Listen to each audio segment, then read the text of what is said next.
¿Qué tal, mis queridos amigos? ¿Cómo estáis? Espero que vaya muy bien por ahí. Esta imagen que vais a ver a continuación es una transparencia técnica de esas que suelen distribuir las marcas y corresponde al Volkswagen ID.4, un vehículo SUV que justo Volkswagen acaba de anunciar ahora mismo y que sería la versión, como digo, con estética elevada del ID.3, la primera plataforma, como sabéis, puramente eléctrica de Volkswagen, que es la gran apuesta de la marca por la electrificación. Y esa imagen es interesante y curiosa justamente porque lo que estamos viendo ahí es que el eje trasero del ID.4, al igual que el ID.3, va a llevar frenos de tambor. Esto en un coche de un peso bastante alto y con un precio superior a los 40.000 euros de tarifa. Pero vamos a empezar hablando de Dieselgate y a lo largo de este vídeo, si te quedas conmigo, vas a poder ver, aunque parezca mentira, cuál es la conexión entre los frenos de tambor del ID.4 y el asunto del problema de las emisiones de los diésel.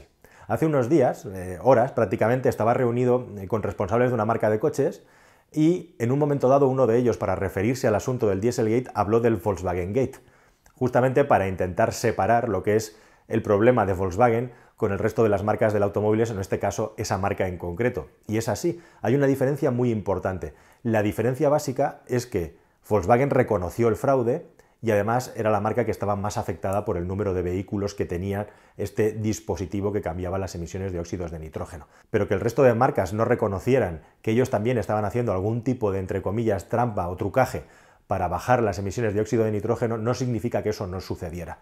De hecho, estos días nos estamos encontrando con dos noticias muy interesantes relativas al grupo Daimler a Mercedes-Benz, muy relevantes. En Estados Unidos han llegado a un acuerdo para acabar dando dinero, para acabar compensando a nada menos que 250.000 propietarios de automóviles afectados por un exceso de emisiones de óxido de nitrógeno en Mercedes-Benz.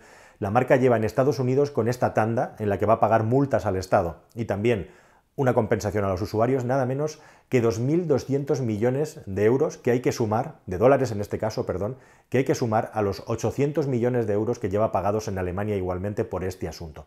Pero es que además, desde hace 2 años, de una manera silenciosa pero continua, Daimler está mandando cartas a los usuarios de coches aquí en Europa también y por supuesto en España, en los que les invita a pasar por el taller para hacer una reprogramación. Exactamente lo mismo que hizo en su momento Volkswagen. Quizá muchos de vosotros os estéis sorprendiendo en este momento, pero si tenéis un vehículo diésel, especialmente versiones de la clase C, de la clase E, la gama de Daimler es altísima, es grandísima, la gama de Mercedes-Benz, y hay muchos modelos afectados.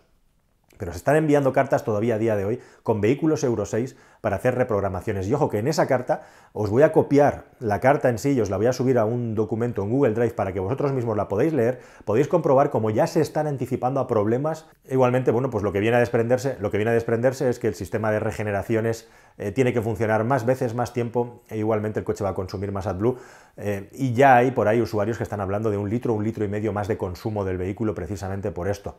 E incluso se llega a decir que si en algún momento se rompe uno de estos componentes, vas a poder ir al concesionario y te lo van a cambiar gratuitamente. Evidentemente, Mercedes-Benz no se puede permitir el lujo de tener una crisis de reputación, pero tiene un problema serio porque precisamente, como bien sabéis, os lo he explicado aquí, este asunto con una reprogramación sola no se resuelve en lo que se refiere a las prestaciones del vehículo, lo que gasta y lo que corre.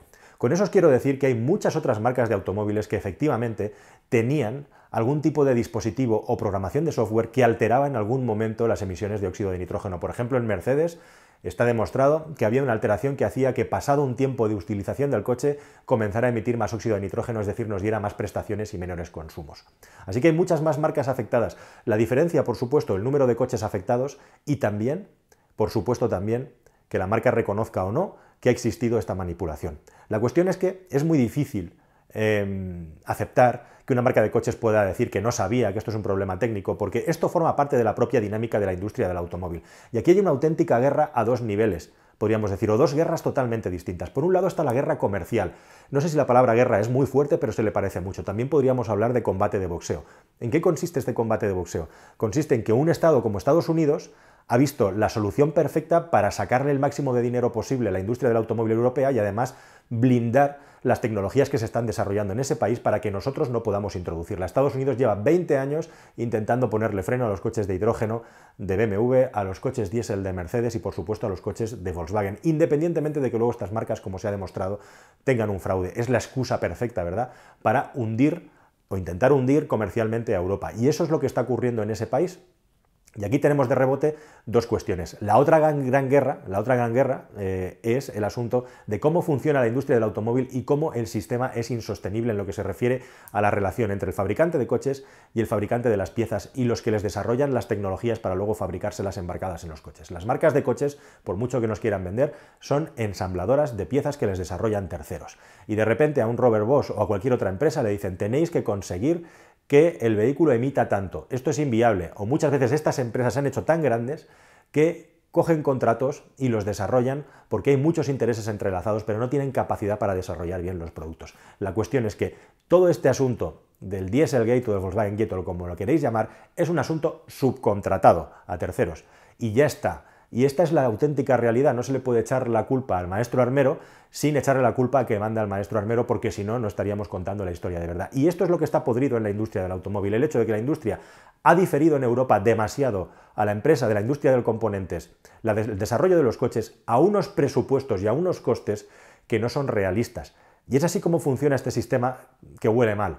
Los coches cada vez tienen más averías electrónicas, más fallos en sistemas de descontaminación, más fallos en los motores, más fallos en cosas básicas. ¿Por qué es esto? Porque el sistema de subcontratación a la industria auxiliar está haciendo que prácticamente sea el fabricante de automóviles el que decide el precio. Estas industrias auxiliares al final acaban tragando en unas condiciones en las que hay como una especie de acuerdo tácito en el que se sabe que mantener las calidades siempre va a ser muy difícil. Y eso al final lo acabamos pagando los consumidores. Así que aquí hay muchas guerras superpuestas.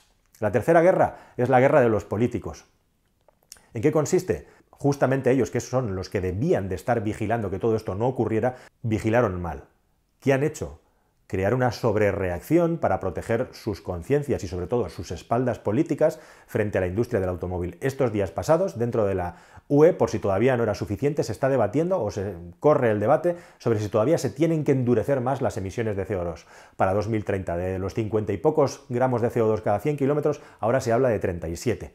Lo cual obligaría a una nueva vuelta de tuerca en la electrificación a la industria del automóvil, que por cierto en algunos países, tengo que decir, ya veremos qué pasa en 2030, pero un coche eléctrico emite más de 37 gramos de CO2 indirectamente con la generación de la electricidad que acaba cargada en la batería del vehículo. Así que lo mismo, hasta los coches eléctricos no podrían circular en muchos países de la Unión Europea. En Polonia, por ejemplo, ya ni te cuento, ¿no? Donde un vehículo diésel que gasta 3 y pico emite menos CO2 que un coche eléctrico. En fin, veremos cómo lo solucionamos y cómo lo hacemos, pero no pinta nada bien.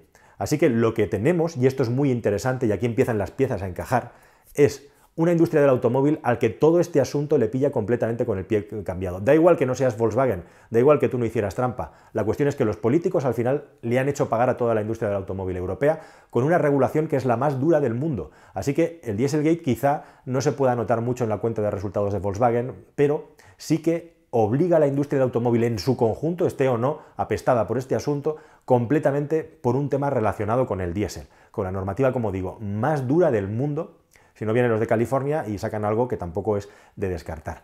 Y aquí está la industria del automóvil sacando automóviles eléctricos como rosquillas, aunque todavía son, digamos, minoritarios en lo que se refiere al mercado, un mercado en el que, por cierto, el 60% de los coches eléctricos que se venden están a nombre de empresa, 40% están matriculados en Madrid.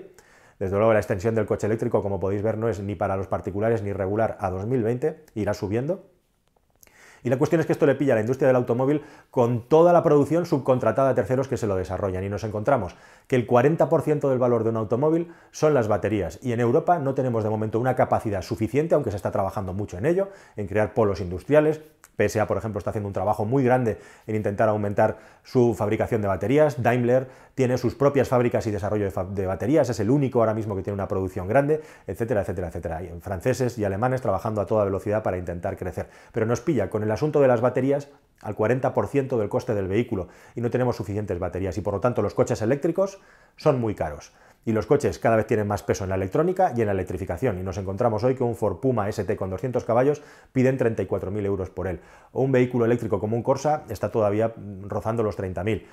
Por eso las ayudas de los políticos precisamente son imprescindibles, las ayudas, porque si no es que no se vendería ningún coche eléctrico por una cuestión de precio. Sí, las baterías van a ir bajando de precio, pero todo esto está lleno de especulación igualmente. Estos últimos días en Estados Unidos, que ya se han librado de nosotros, estamos viendo como, por ejemplo, Nikola, esta empresa que prometía un vehículo de hidrógeno, luego con gas, luego con eléctrico, se considera un fraude. Al final su CEO ha tenido que dimitir por todas las dudas que ha habido. y se ha visto cómo su capitalización bursátil está bajando pues casi hasta la mitad.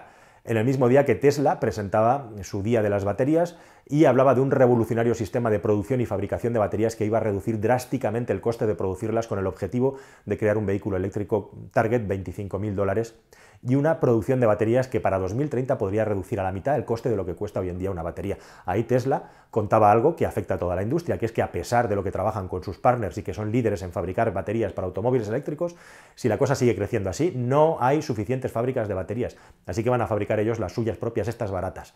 Y esto por supuesto que es un boom y es súper anuncio. Te vas a mirar los datos de la bolsa y ¿qué te encuentras? Las acciones de Tesla así. ¿Y esto cómo es posible? Pues básicamente porque lo que esperan los especuladores con Tesla y todo el mundo que está poniendo ahí dinero porque le han dicho que hay que ponerlo, es algo a corto plazo y no le gusta a la bolsa que va al corto plazo que de repente nos hablen de planes de 3, 5, 10 años. El anuncio de Tesla es fabuloso, pero no afecta al día de hoy en la industria del automóvil y de aquí 3, 5 años otras muchas empresas que están desarrollando baterías tendrán cosas parecidas.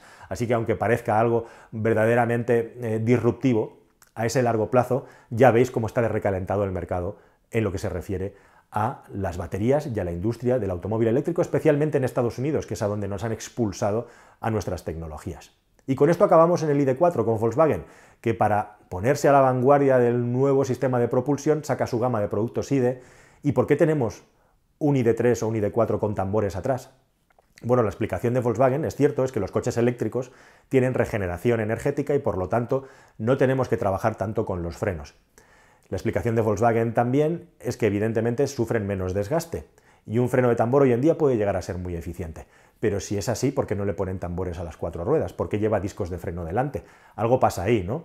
Bueno, pues el truco, básicamente, o la explicación oficial de Volkswagen, es que los tambores traseros permiten mejorar algo las inercias de las ruedas para reducir un poquito el consumo. Y aunque ellos no lo han dicho, el consumo energético, esto permite también dos cosas.